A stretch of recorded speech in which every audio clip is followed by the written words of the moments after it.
So now I'd like to explain the technical dimensions of how blockchain works. The interesting thing is that software wallets don't hold money, they hold keys. So what that means is that your wallet app on your phone holds the public and private keys that allow you to access your money in the sense of access direct transactions up on the internet, in the internet web-based ledger system. And so when you want to start doing something with Bitcoin, what you would do is go to the App Store and download a digital wallet. There are many different kinds of digital wallet applications, and once it's on your phone, when you initialize it, it will set up a public-private key pair. So the basic technology used is PKI infrastructure. It's public key encryption infrastructure.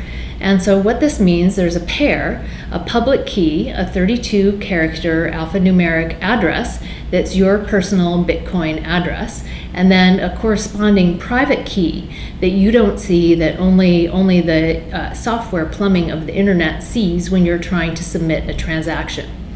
And so what happens is when you go to try to spend Bitcoin, you would scan the other party's address with a QR code or entering it in the 32-digit alphanumeric code and specify the amount of the transaction and submit it to send money from your wallet to somebody else's wallet.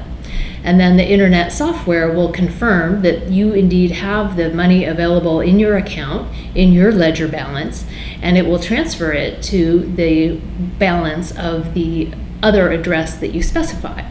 So on the web, there's it's like a giant Google Doc spreadsheet that's on the web. And so I say I'm transferring $5 to you, or $5 worth of Bitcoin in the units called Satoshis. And so I would transfer them. So my wallet, there would be a transaction logged by the automated internet software, debiting my account for $5 worth of Bitcoin and crediting your account for $5 worth of Bitcoin. So it's just a giant spreadsheet on the web, or a ledger system, a register of who has what money balances. And this is really an amazing innovation in that where there's only one unified ledger on the internet. Anybody can look at it anytime. It's all public and open in terms of which wallet addresses have which balances.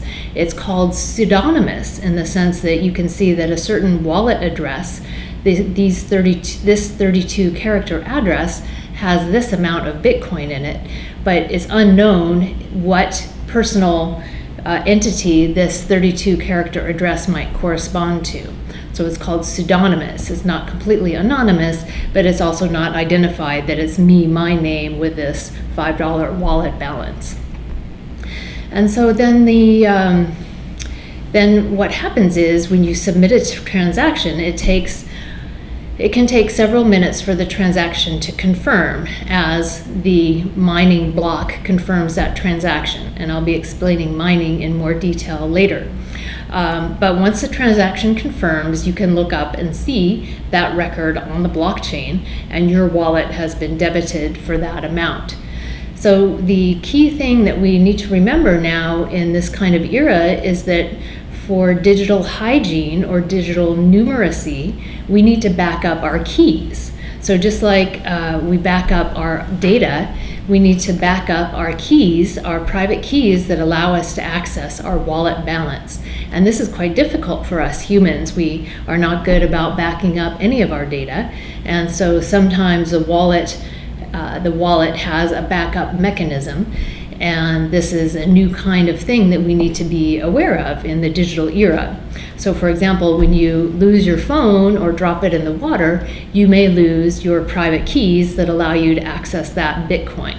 So this is something to be aware of in the era of using digital wallets.